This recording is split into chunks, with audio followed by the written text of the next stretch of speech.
dans votre sommeil qui se reproduisent de fois parfois la journée.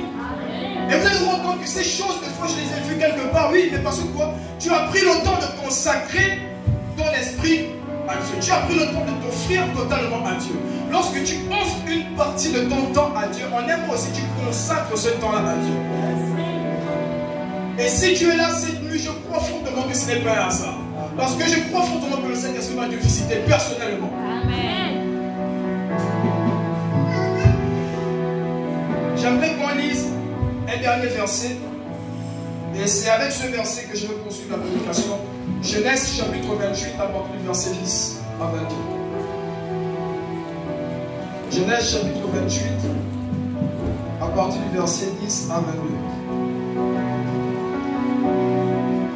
C'était une pierre, mais c'était devenu un coussin. Raison pour laquelle il dormait profondément et il fut une échelle descendre entre le ciel et la terre. La Bible dit que les anges montaient et descendaient. Certainement en ces lieux, il y a une échelle qui est positionnée et les anges vont monter et descendre avec ceux que tu es venu chercher en ce lieu. Certainement en ces lieux, les anges sont présents avec des présents pour chacun de nous. Certainement en ces lieux, plusieurs personnes ont été ici distinguées pour apporter quelque chose de particulier lorsqu'ils vont retourner dans leur famille. Mais je vais dire aussi quelque chose. La plupart du temps, lorsque nous venons dans la présence de Dieu, nous venons avec des besoins et avec des désirs, chacun pour sa part, des besoins différents.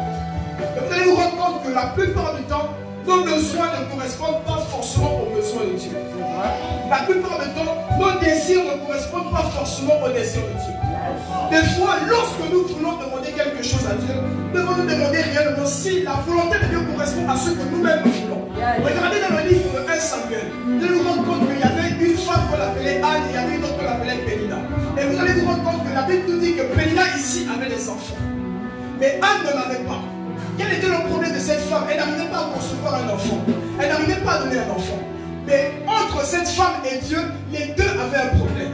Dieu avait besoin d'un prophète et Anne avait besoin d'un enfant.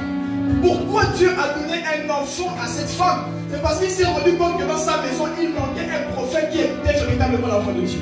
C'est pourquoi j'annonce sous la vie d'une personne ce soir que tu seras celle ou celui qui a été choisi pour apporter la foi de l'Éternel jusqu'au sacrifice de la terre. C'est pour dire que les réponses que Dieu nous donne ne correspondent pas forcément à ce que nous voulons entendre. Mais cela doit d'abord correspondre à ce qu'il veut pour nos vies. Et vous allez vous rendre compte que dans certaines situations, il y a des choses que nous pouvons voir se manifester sans pour autant que nous avons demandé ces choses.